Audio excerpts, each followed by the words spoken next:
Bienvenue sur Infops Covid, le flash information du Covid-19 des sapeurs-pompiers des Hautes-Alpes.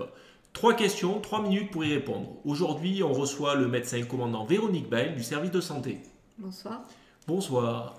Les 3 questions aujourd'hui sont la prise en charge d'un inconscient susceptible d'être touché par le Covid-19, les gestes techniques à bord des VSAV et enfin le déshabillage et la gestion des déchets, toujours dans cette situation si particulière de personnes touchées ou susceptibles d'être touchées par le Covid-19.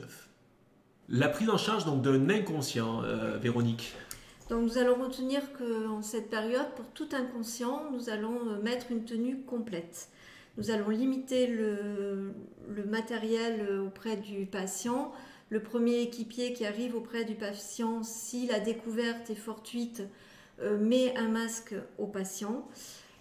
Commence à faire les premières manœuvres. Les premiers gestes, le bilan vital en particulier Le change, bilan vital. Le bilan vital change. La première personne auprès du patient regarde de loin si le patient respire.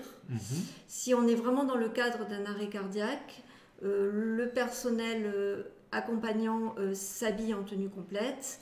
Exactement, et rejoint le premier équipier. Tout à fait, c'est une découverte fortuite, donc il va s'habiller pour que toute l'équipe soit complètement habillée de la tenue de protection à risque biologique. Une technique opérationnelle particulière pour tenir le bahut.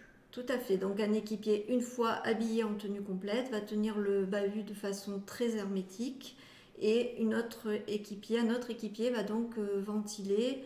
Donc là, on sera à 3 équipiers sur un arrêt cardiaque. D'accord, c'est important qu'il maintienne le bahut sur la totalité de l'opération et donc lui, il reste à cette position et puis les 2 personnes peuvent tourner elles, mais... Tout à fait, on reste de façon tout à fait hermétique au niveau du visage du patient. Très bien. Deuxième question, les gestes invasifs dans les VSAV. Quels sont-ils ? Donc, nous allons parler de la mise en place d'un masque à haute concentration pour oxygéner le patient, des aérosols, de l'intubation et de l'aspiration. Pourquoi cela pose problème ? Donc, cela pose problème parce que dans ce contexte de ce type de geste, nous pouvons avoir une diffusion du virus par des fines gouttelettes en fait, que ce soit la mise en place d'un masque à haute concentration, voire un aérosol. Nous pensons qu'il peut y avoir ce type de diffusion. Quand il paraît nécessaire de mettre en place ce dispositif, qu'est-ce qu'il faut faire préalablement ? Donc là, dans ce contexte, il faut tout de suite appeler la régulation. Il ne faut pas s'appuyer sur les protocoles connus, il vaut mieux en parler avec le médecin régulateur qui jugera vraiment de la nécessité de mettre en place ces gestes. Et ça, c'est valable du secouriste jusqu'au médecin le plus qualifié. Tout à fait. Très bien. Et si par hasard, le médecin régulateur demande la mise en place de ce genre de technique opérationnelle, quelles sont les conséquences ? Alors, nous allons d'abord essayer de faire le maximum de gestes au domicile du patient avant de le rentrer dans le VSAV. S'il n'y a pas eu d'autre solution, il faudra donc à l'arrivée à l'hôpital, au CH. Alors ça, c'est notre boulot, c'est vraiment la désinfection approfondie qui se fait au SAS des urgences, directement au centre hospitalier. On sait que c'est compliqué, mais c'est important de le faire pour éviter de souiller le centre de secours, pour éviter de se rhabiller, pour éviter de gérer ses déchets. On voit qu'il y a beaucoup de problématiques, donc désinfection approfondie au SAS des urgences. Troisième et dernière question, le déshabillage et la gestion des déchets. Qu'est-ce qui est important, Véronique ? Alors donc le déshabillage est une part très importante, il doit se faire à l'hôpital et la première chose à faire pour la personne qui va être aidée à être déshabillée, c'est d'enlever ses gants et de passer une première fois la solution hydroalcoolique. Le rôle du conducteur est aussi important, on le voit dans la vidéo, là, il aide en permanence les équipiers et le chef d'agré à se déshabiller.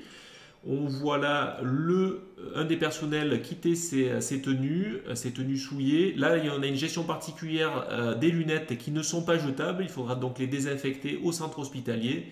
Et là, le retrait du masque qui ira directement dans la poubelle qui va bien. Là, nous avons la désinfection des chaussures et enfin la gestion de l'ensemble de ces déchets dans un premier sac d'asserie, le grand sac d'asserie. Et enfin, ce grand sac ira dans la poubelle d'asserie. Dans la poubelle d'asserie de l'hôpital. On finit par une friction par le gel hydroalcoolique pour réduire au maximum la contamination. Voilà pour ce protocole. Qui est très important. qui est essentiel. Vous avez l'ensemble de ces protocoles donc, sur les QR codes qui vous sont transmis dans l'invitation à voir cette vidéo. On a fini aujourd'hui. Merci Véronique. Merci à vous.